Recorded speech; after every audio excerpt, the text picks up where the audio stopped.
Hey guys, how's it going? Today I want to go over what I think is the best way to set up an AR-15 rifle. So this is my new AR-15 rifle build. Before we get anywhere, let's do a safety check. Empty magazine.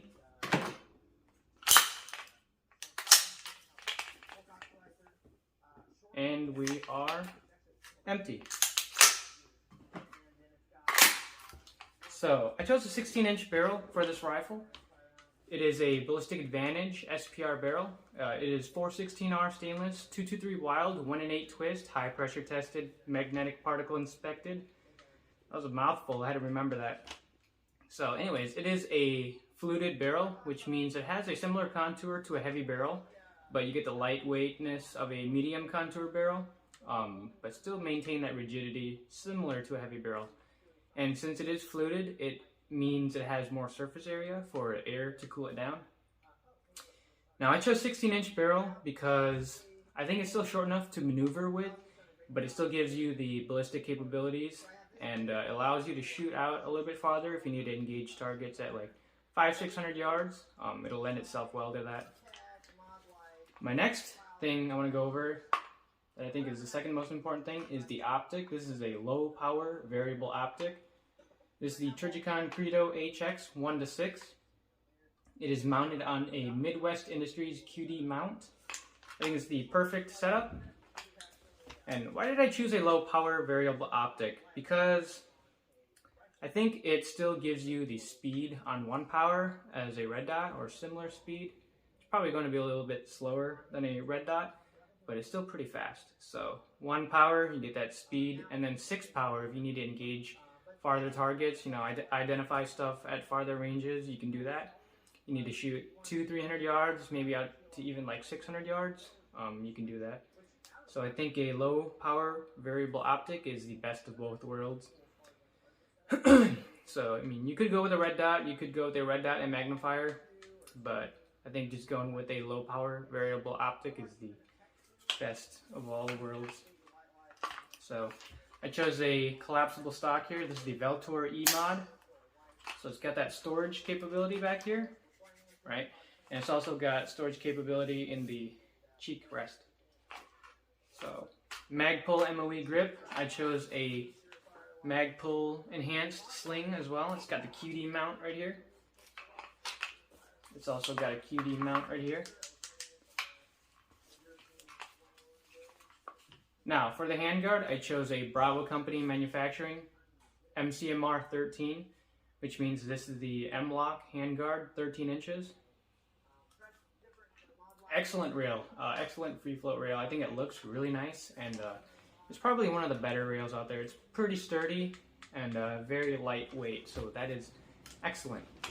I mounted a BCM angled vertical grip on it because I think this is like one of the best grips out there. I've used the Magpul grips before. It doesn't feel as good as this, so that's why I stuck with this. Now, on a rifle, especially a semi-automatic rifle like an AR-15, which you're going to use for probably home defense or something like that, I think having a light on it is really important. So here I chose a Modlite OKW. Hopefully the camera will zoom or will focus on it for you, but it is a Modlite OKW. I have it hooked up with a Unity hot button. These are actually ridiculously hard to find.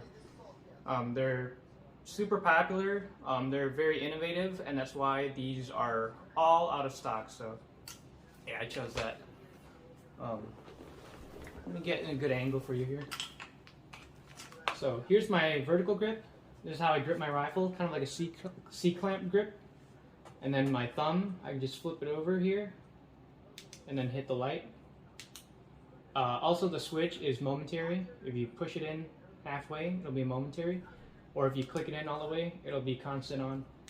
So this Modlite OKW is actually, it actually accepts a Surefire tail cap. This is the clicky button as well, and you can mount a tape switch to it, obviously, as you can see there. Now I chose a Modlite OKW because it has high candela, rather than lumens. It still has a pretty good amount of lumens. It is 680 lumens, but it has 69,000 candela. Now, if you don't know what that means, it pretty much means that a high candela light will throw that beam forward more. It doesn't flood, it doesn't spill out as much. Now, they do save a little bit of that lumen count to spill, but it's it's pretty faint spill. It's still decent enough for you to use, you know, about 30 yards in, maybe 40 yards in. That light spill will still allow you to identify what's around you, but the benefit of just having that high candela is you can see very far. So with this Modlite OKW, with the 680 lumen and the 69,000 candela, you can definitely still shoot at like 200 yards plus. Actually, you can identify things a little bit farther than 200 yards. So yeah, a light on a gun, a low power variable optic, excellent stuff. So up here I have a SLR Rifleworks compensator. It's supposed to be a flash hider and a compensator as well, but it doesn't really work as a flash hider that way because all that gas just comes out in the compensator anyways, so this doesn't really do anything to hide the flash, but it still looks cool. You could probably open bottles with it, so that's definitely a good benefit. Now, moving down to here, I have a place where you can mount a bipod. This is a Magpul little bipod mount. It's hooked onto M-lock here, and then you can have this Magpul bipod. Just hook it on there.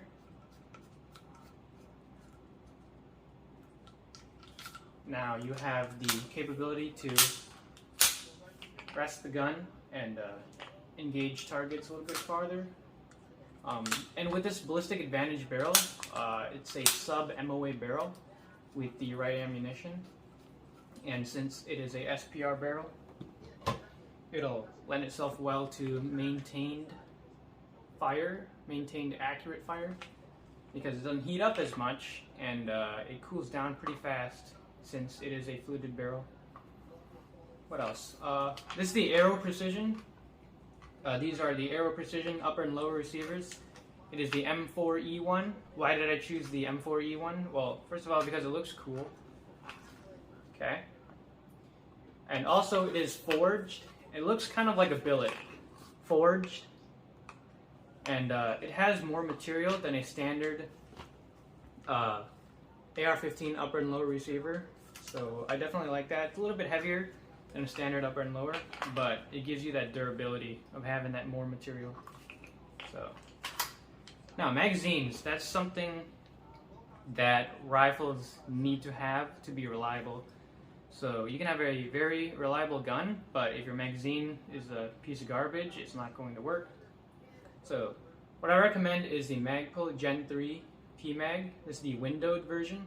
The Gen 3 PMag has some improvements over the second generation. They say the material is a little bit stronger, and it's just definitely better made. So, yeah. Now, gun was cleared.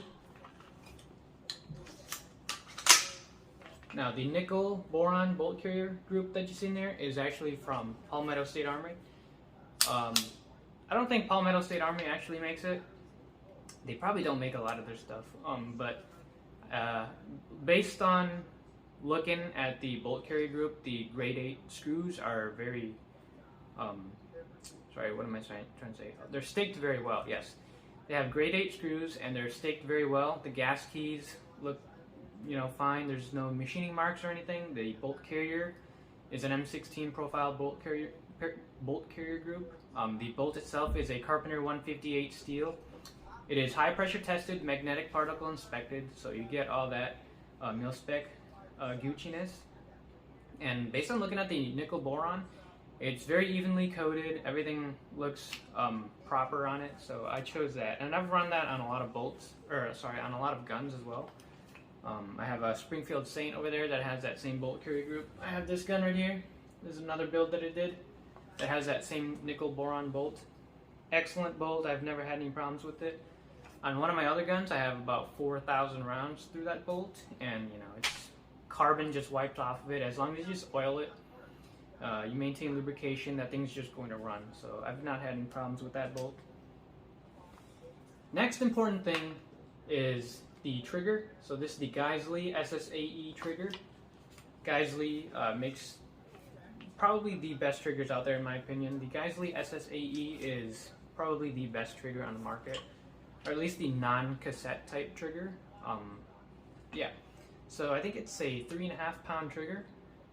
It's very crisp. It lends itself well to shooting really fast, but also you get that accuracy too of the very crisp 3.5 pound trigger. So if you need to zoom it out to 6 power, you have the right ammunition, you have that bipod up in the front there, and you need to hit, you know, steel targets out to 400 yards, 500 yards, maybe even out to 600 or 800 yards. The Geissele SSAE trigger is definitely great for that.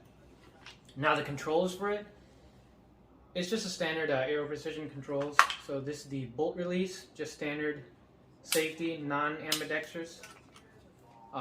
Magazine release button as well. That's not super important for me. I'm right-handed anyways, so I don't need anything, you know, ambidextrous. However, I do have a ambidextrous Radian Raptor charging handle on there.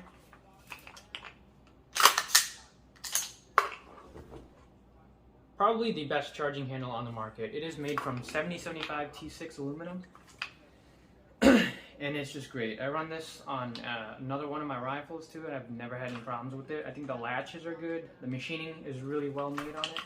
It's really well done on it. So, also, I forgot to mention that you must, in my opinion, have iron sights on it, or flip-up sights on it. So these are the Magpul Gen 2 NBUS sights. So what happens is, if your optic or your red dot ever takes a hit, takes a bump, or your glass breaks, or your zero gets shifted, or whatever reason your optic doesn't work anymore, you can take the low power variable optic off with this QD mount, and then you can flip up your iron sights just like that, and then your gun's up and running again. So yeah, sling as well. I think these are very important. I think of it as like a holster to a pistol. So if you need to do first aid or something, render aid, help somebody out, you know, you don't want to put your rifle on the ground. You don't want to, you know, be able to have someone else reach it and take it from you. So slinging your rifle is definitely very important. It keeps the gun attached to you, just like a holster does. So yeah, I don't think I'm forgetting anything. So yeah, this is my rifle setup. I hope you liked it. I'm gonna put in some close-up shots of it so you guys can see the cool factor of it. Alright, if you enjoyed the video, leave a like, comment, share, subscribe. I'll see you in the next one.